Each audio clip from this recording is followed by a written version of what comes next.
What's up mga kadondon? So ngayong araw na ito is natapos na po natin yung 3 days. So next is papalitadaan na po natin yung mga cement leaves, yung flower pot, yung petal cement, tsaka yung flower stand base natin. So mga kadondon, stay tuned. Papalitadaan po natin yan. So papakita ko po sa inyo kung paano ko siya papalitadaan at kung bakit po natin siya dapat palitadaan. Okay, intro, pasok.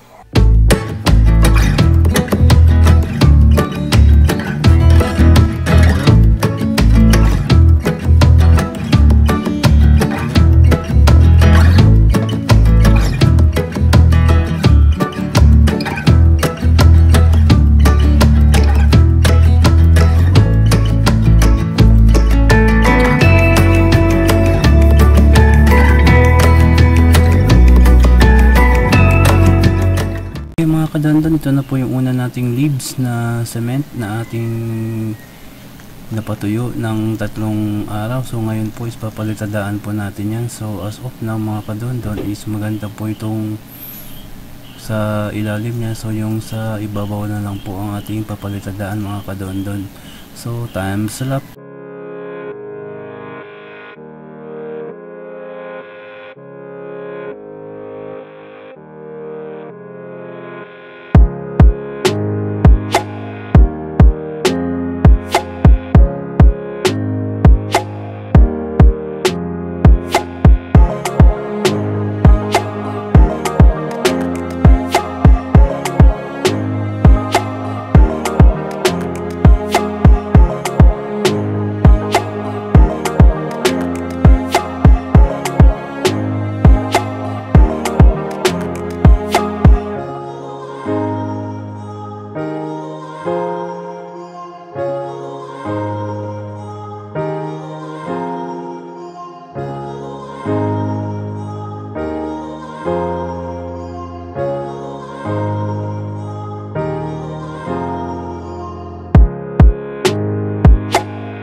Tapos na po tayo sa ating mga cement leaves, yung mga dahon po. Sunod na po tayo dito sa bulaklak, ito po sa mga petals. Itong sunflower petals po natin. Ito po ang ating susunod na papalitadaan.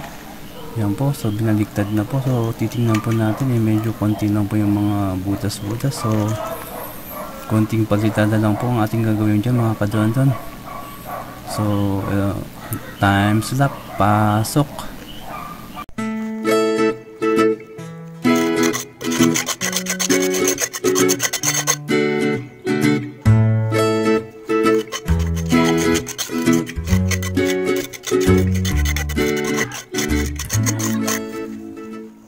Okay mga ka-DonJhune, next na ating pong aayusin is ito pong sunflower stand base. Ating pong tatanggalin yung mga supot na dumikit dito po sa ating tumigas na semento mga ka-DonJhune, and then aayusin po natin ng konti, and then papasok na po natin yung floor map handle, yung kahoy po na bilog yung po sa may butas. So time slap, pasok.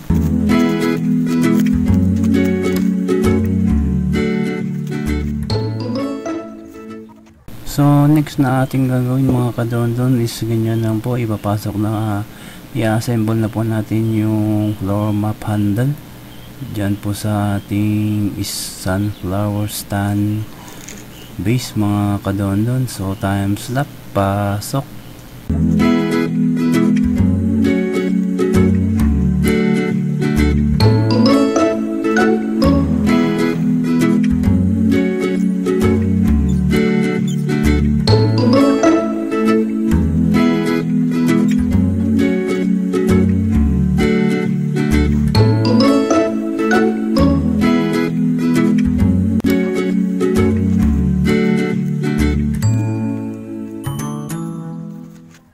Okay mga ka-DonJhune, next na po na ating papalitadaan is ito pong ating flower pot na gawa po sa tablecloth mga ka-DonJhune.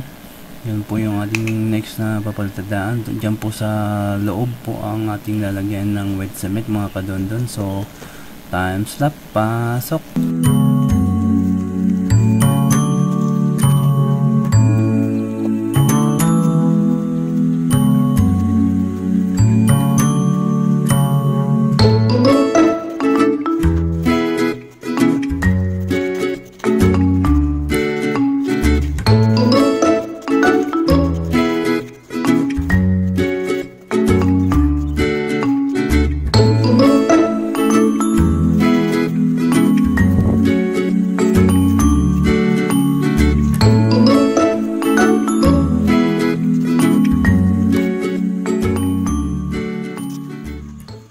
Okay mga ka-DonJhune, so after po nating palitadaan itong ating flower pot, gawa po ito sa tablecloth, is atin pong i-overnight po itong flower pot at saka yung pang mga ibang ating pinalitadaan for 1 day mga ka-DonJhune. So time slap, pasok.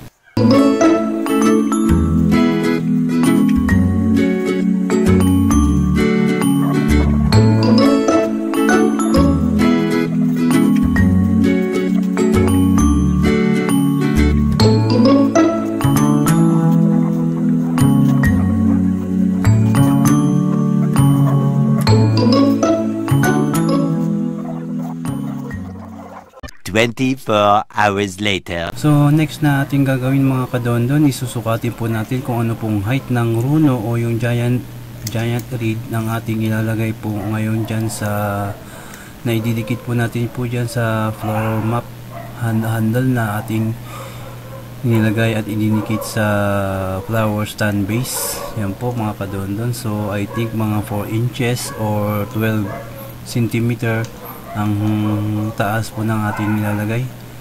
So time slap, pasok.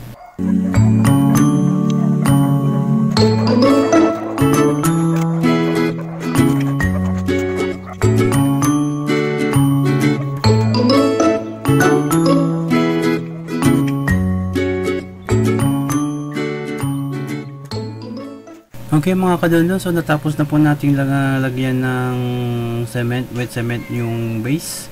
Ngayon naman po is, at saka natapos na po nating putulan ang Runo. Ngayon is gagamitan po natin siya ng glue gun at para pandikit po dun sa Runo mga ka-DonJhune. Ganyan po. So time slap, pasok.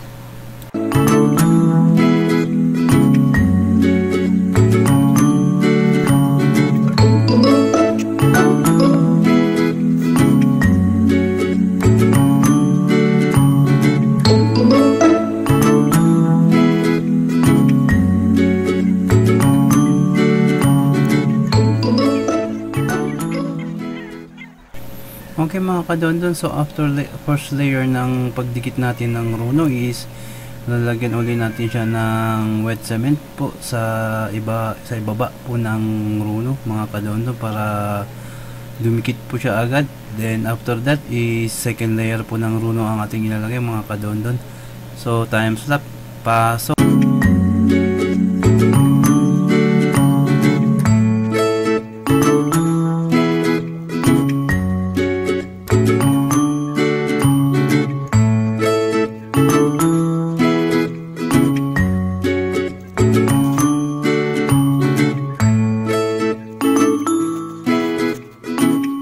Next mga kadondon is lalagyan po natin ng mga kunting mga ugat po yung ating base.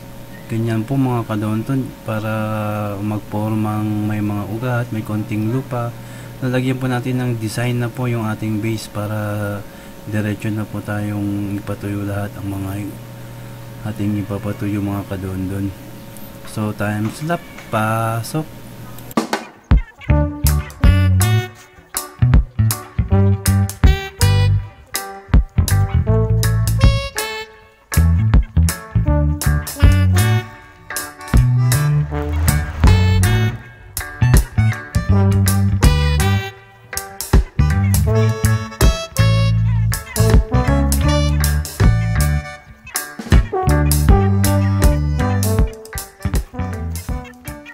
So mga kadondon, ganyan po yung style na design pong ating ilalagay sa ating flower pot stand. Hanggang po yan dun sa pinaka dulo ng petal mga kadondon.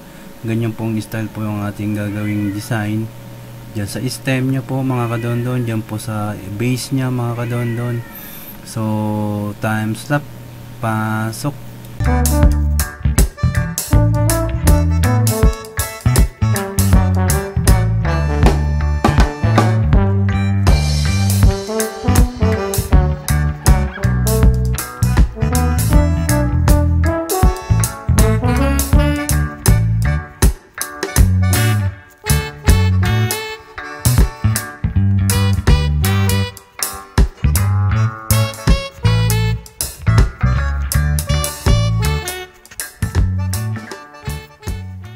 So yan na nga mga kadondo, natapos na natin yung mga design sa base natin. So tatapusin na po natin yung second layer ng ating katawan po ng ating sunflower pot stand.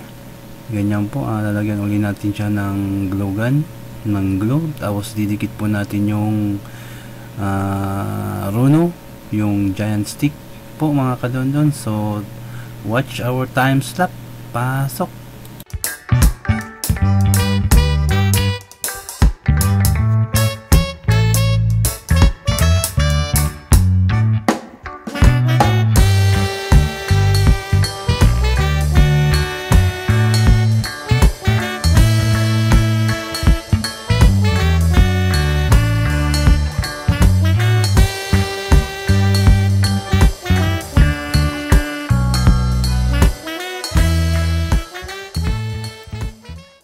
Then mga kadondon, natapos na muna nating ilagay yung second layer ng ating stem, yung mga Runo. So the next is lalagyan na po natin lahat lahat po yan po nababrush na po yan, is lalagyan po natin lahat yan ng white cement mga kadondon.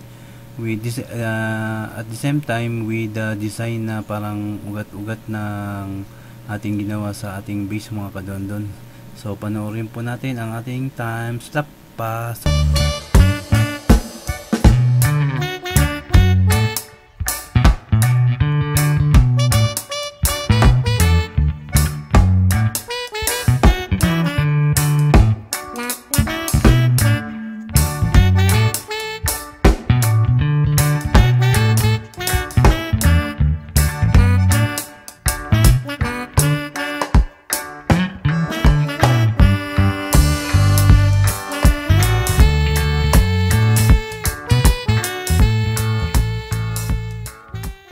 Okay mga kadondon, pagkatapos na po nating lagyan ng wet cement po ang ating stem na may giant reed o runo mga kadondon. So ipapatuyo na po natin yan in one day mga kadondon. So this is the end of our part 2 ng sunflower stand pot.